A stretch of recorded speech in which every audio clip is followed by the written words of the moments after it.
बांग्लादेश ने हाल ही में 1,30,000 metric ton diesel Bharat से खरीदने का निर्णय लिया है। उनकी PSU company Bangladesh petroleum corporation ने भारत की नुमालीगढ़ रिफाइनरी लिमिटेड यानी एनआरएल से ये डीजल आयात करने का समझौता किया। पे इतनी स्ट्रांग है नहीं कि उनका कुछ पॉलिटिकल वॉइस हो, बट उनकी एक पब्लिक वॉइस की तरफ वो जा रहे हैं।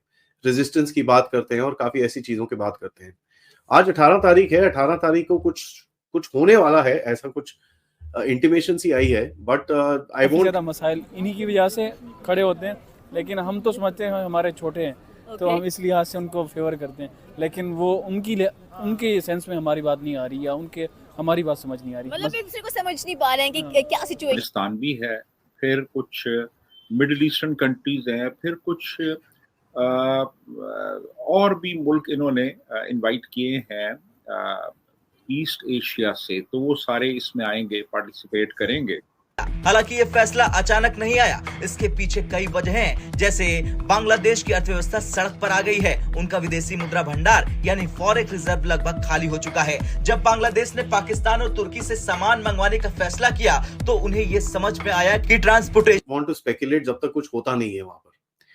तो काफी हद तक प्रोटेस्ट तो वैसे चलते ही रहते हैं। अभी वो बेचारे जो ट्राइबल आए थे उनके ऊपर, प्रोटेस्टर्स के ऊपर किस तरह से बांग्लादेश के झंडे वाले डंडों से ही पिटाई करी गई, ये वो उसके ऊपर काफी पॉलिटिक्स चल रही है वहां पर। इनसे क्या हल निकल सकते हैं, क्या कहना चाहते हैं? दूसरे के बॉर्डर्स पर भी टसल है। फिर से अगर मोहम्मद यूनुस की बात कीजिए तो वो भी पाँव नीचे नहीं लगा रहे, वो भी डायरेक्ट धमकियां देते हैं। कभी कहते हैं कि शेख हसीना वाजिद को वापस भेज दें, इंडियन का वीजा एक्सटेंड कर देता है, कभी कुछ, मतलब मामूलात सॉर्ट आउट नहीं हो रहे। और बीच में अमेरिका का मेन मुद्दा नजर आता है कि अमेरिका और प्राइमरीली तो इसमें मीटरोलॉजी के हवाले से बात होगी, और मीटरोलॉजी जो है, मौसमियात जिसको कहते हैं, उसकी अहमियत और उसकी ज़रूरत और उसकी तारीख और उसका जो एक रोल।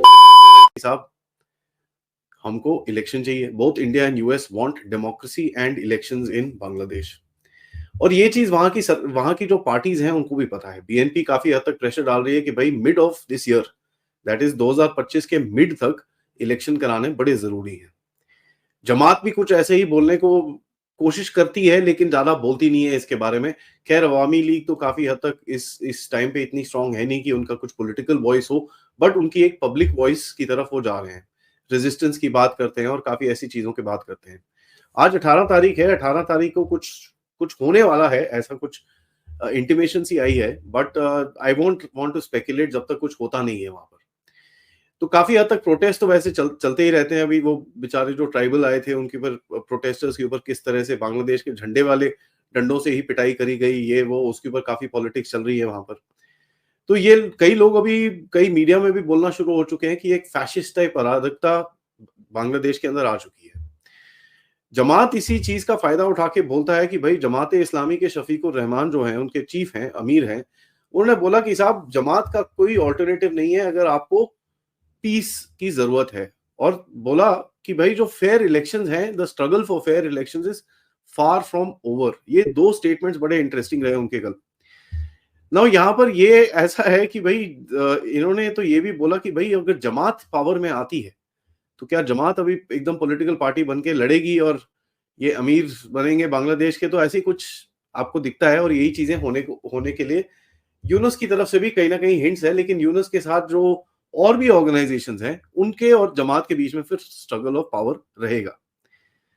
अब देखिए, जमात के पास और जमात के लिए एक पता नहीं क्यों सद्भावना तो है ही है, एक लेवल, एक तबके के अंदर। और ये बड़ी इंटरेस्टिंग सी चीज है, क्योंकि ये वही जमात थी जो पाकिस्तानियों के साथ जिन्होंने काम करके इनके साथ क्या क्या किया था। यहाँ पर मैं बताऊं कि भाई, ये बात करेंगे नरेंद्र मोदी की, जिन्होंने मुंबई के अंदर से अपनी प्रेस कॉन्फ्रेंस के डायरेक्ट धमकी दी है बांग्लादेश को कि भैया, अगर आप हमसे बच सकते हैं तो बचकर दिखाएं। सिर्फ बांग्लादेश और इंडिया की तो आपस में काफी अच्छी बनती थी, आजकल काफी खतरनाक सिचुएशन उनकी नजर आ रही है हम लोगों को। एंड पाकिस्तान की तो दोस्ती काफी बुलंदी पर जाती हुई दिखाई दे रही है बांग्लादेश के साथ। इस पर क्या कहना चाहते हैं कि ये सिचुएशन कब तक काबू आएंगे? एशिया के अंदर इतना बड़ा एक टसल नजर आ रहा है।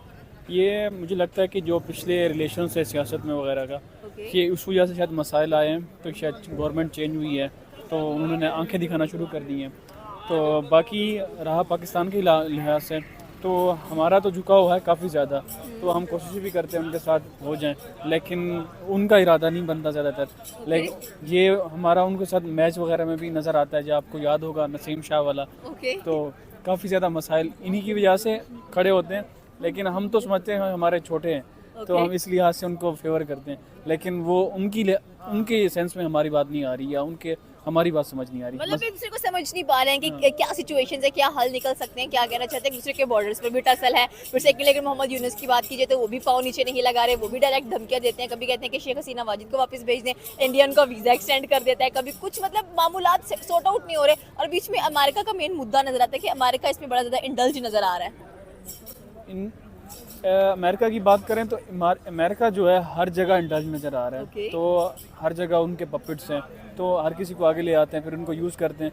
जब वो यूज़ कर लेते हैं तो उनके लिए कोई इस्तेमाल के लिए कोई रहता कोई नहीं है, तो फिर उनको, मतलब जो पहला हसीना वाजिद वाला केस हुआ है तो उनके किसी काम नहीं आई, तो फिर उन्होंने सारा चेंज कर दिया। और पाकिस्तान में भी देखा जा सकता है जो इमरान खान के साथ हो रहा है, ओके और मतलब हमारे साथ हो रहा है। ओके तो इस लिहाज से मुझे बहुत काफ़ी ज़्यादा मसाइल लग रहे हैं कि कुछ नहीं बेहतर हो सकता जब तक हम अपने आप को खुद एम्पावर ना करें। आपको लगता नहीं कि दाल में कुछ काला है? एक तरफ इंडिया अफगानिस्तान के इंडिया और बांग्लादेश की प्रॉब्लम्स बड़ी नजर आती है, लेकिन स्टिल इंडिया उनको चावल प्रोवाइड करता है। देखिए, ये जो इंडियन मीटीरियोलॉजिकल डिपार्टमेंट है उसके 150 साल पूरे हो रहे हैं। 1875 यानी 15 जनवरी 1875 में IMD इंडियन मीटीरियोलॉजिकल डिपार्टमेंट कायम किया गया था, और ये 2025 में इसे कायम हुए 150 साल पूरे हो रहे हैं। तो इस मौके पे IMD एक कॉन्फ्रेंस कर रहा है, अनडिवाइडेड इंडिया का टाइटल है, और उसमें जितने भी सार्क कंट्रीज हैं उसमें पाकिस्तान है, बांग्लादेश है, भूटान है, नेपाल है, मालदीव्स है, इन सबको बुलाया गया है। इसके अलावा अफगानिस्तान भी है, फिर कुछ मिडिल ईस्टर्न कंट्रीज हैं, फिर कुछ और भी मुल्क इन्होंने इनवाइट किए हैं ईस्ट एशिया से, तो वो सारे इसमें आएंगे, पार्टिसिपेट करेंगे। और प्राइमरीली तो इसमें मीटरोलॉजी के हवाले से बात होगी, और मीटरोलॉजी जो है मौसमियात जिसको कहते हैं, उसकी अहमियत और उसकी ज़रूरत और उसकी तारीख़ और उसका जो एक रोल है मुख्तलिफ हवालों से किसी भी मुल्क के अंदर, वो डिस्कस होगा। लेकिन डेफिनेटली साइड लाइंस पे बहुत सी चीज़ें और भी डिस्कस होंगी, और ये एक तरह से ये एक प्लेटफॉर्म पे रीजन के मुल्कों को इकट्ठा करने की एक बहुत, मैं समझता हूँ कि बहुत अच्छी एक कोशिश है।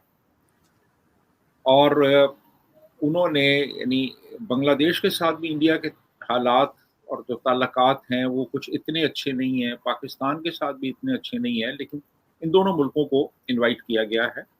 पाकिस्तान ने इनविटेशन जो है उसको एक्सेप्ट